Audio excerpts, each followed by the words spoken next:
The more people that you surround yourself by, the more likely you are to be in things, the more likely you are to be in trouble, or even just to be in certain situations that you shouldn't be in. Not all friend groups are like this, bro, but you have to think about it like this. It's all a numbers game. If you're hanging out with one or two people, you only have to deal with one or two people's problems. But if you have 15 friends, then you have 15 more problems to deal with on top of your own. At some point in our lives, we all eventually get to the point where we experience an awakening. An awakening where we finally just feel so unsatisfied with our current position to where we feel like we have to make some type of change, whether that's changing your environment or just changing the people around you. As of currently, I spend majority of my time focusing on productivity. For me, I learned that friends can be a distraction. And I know not everybody that's in your life is a distraction, but majority of friends, while you're at a younger age, the developmental stages of your life, they can be misleading, and not everybody has your best interest. And I learned this during my party phase, during my outside phase, where I was just kind of just going through life, let's just say free spirited. And I eventually reached a point of no return where I felt as if the things that I were doing were going to have serious consequences if I continued to do them. The people that I was hanging around with weren't going to get me to where I wanted to get in life. And then that's when I realized I had to let everything go. I had to let all of my friends, I had to remove myself from my current environments where I was comfortable, the things that I loved doing, the people that I loved being around. I had to sacrifice all of those things for the life that I wanted. Sometimes in order to break through, in order to get the things that you want out of life, you have to let certain things go. You have to be willing to let go of your old life for your new one. In other words, you have to give something in order to get something. And when I finally just decided to remove all the people from my life that weren't necessarily building me up, I then realized how much people were holding me back.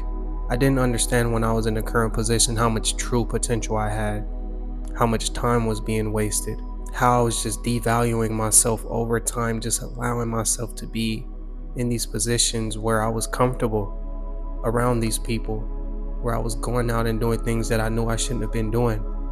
And one thing that I learned about removing people from your life is that the distractions really do die down. The less people that you have around you, the more likely you are to stay out of trouble, the more likely you are to be in the mix of things and really just be in environments that you shouldn't even be in. And I know not everybody has bad intentions, or not everyone lives this way, but a good amount of people are not mentally squared away enough to the point where they can provide you any sort of value. Usually, and most people have so much going on within their lives that they don't even know how to be valuable to the next person, because they're trying to deal with their own traumas and things that they have going on within themselves.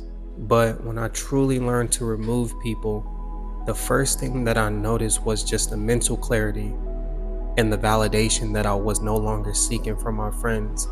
You know, just like in relationships, from your friendships you get validated as well. And once I finally let all of those things go, I learned that I needed to be the validation that I needed. I learned that I needed to be that person that I was seeking in a friendship, or whatever the case may have been, because at the end of the day, those things have no substance. They're not worthwhile. People come into your life for their own reasons and they go. Not everybody is temporary. Some people last longer than others, but ultimately you're the only person that's going to be here until the end. And you should really think that way when it comes to friendships. But you know, this has taught me so much. This has taught me to value the people while they're in my lives, because I don't know when they're going to go. And this has taught me that you truly only need yourself. When you're young and you're growing and your frontal lobe hasn't fully developed, it fully develops at 25, if you guys don't know. But when you're going through these phases, your mind is so fragile to the point where almost anything can impact you mentally.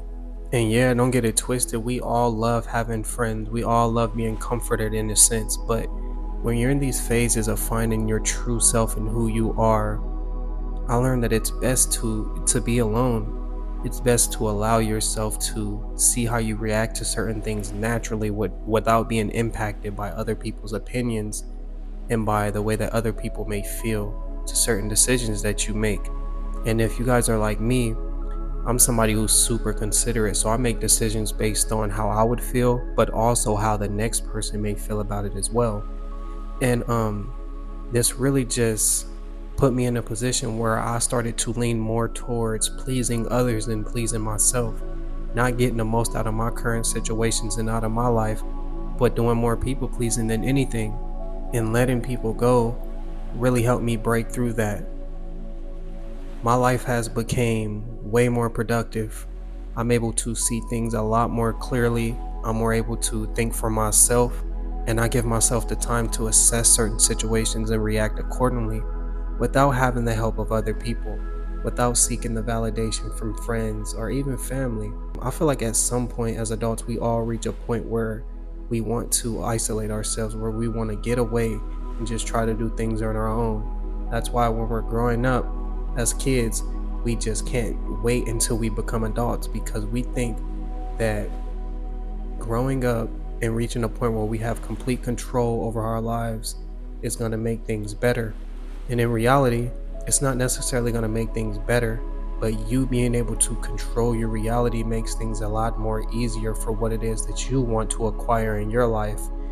And I had to really gain back control of my life. I had to take the power out of my friends' hands. I had to take the power out of my family's hands and tell myself, like, hey, you're the one that needs to be doing certain things, and it's not up to nobody else but you. I don't need a group of people to hang out with, because one thing that I've came to conclusion about is that the more people that you surround yourself by, the more likely you are to be in things, the more likely you are to be in trouble, or even just to be in certain situations that you shouldn't be in. Not all friend groups are like this, bro, but you have to think about it like this. It's all a numbers game. If you're hanging out with one or two people, you only have to deal with one or two people's problems. But if you have 15 friends, then you have 15 more problems to deal with on top of your own. And majority of us treat our friends like family. So that's just all extra weight and baggage that you have to deal with. Not saying that you shouldn't have friends, but I definitely believe that if you're in your developmental stages of your life, that it is best that you minimize friends as much as possible, because this will allow you to think for yourself. This will allow you to be you, and this will allow you to find your true self. And it took me so long to really realize this, because like I said, I spent a lot of my life people pleasing, and I didn't really understand what being alone really was until I isolated myself, until I finally decided to choose me and put me first. But friends, in a sense, are usually a distraction, especially at a young age. And the way that you find out if your friends are a distraction or not is really sit back and ask yourself, what value do they provide me? Like, what true value does being their friend provide me? And if you can't think of anything worthwhile that your relationship or your friendship has to offer you, then it's not a friendship that you need to be in, and you probably should remove yourself, because you don't want to waste time in pointless friendships. You have to learn how to be alone. You have to learn how to isolate yourself and put yourself in a position to think naturally and think for yourself. It's the only way that you're going to find who you are. It's the only way that I'm finding out who I am. And we all just trying to put the pieces together with life, bro. Nobody's perfect. So you might as well get started on doing the things that you know are going to benefit you in the long run. But it's your boy Blue Jay Tay. If you made it to the end of the video, man, like, comment, subscribe. I love y'all, and I'll see y'all boys on the next one. Peace.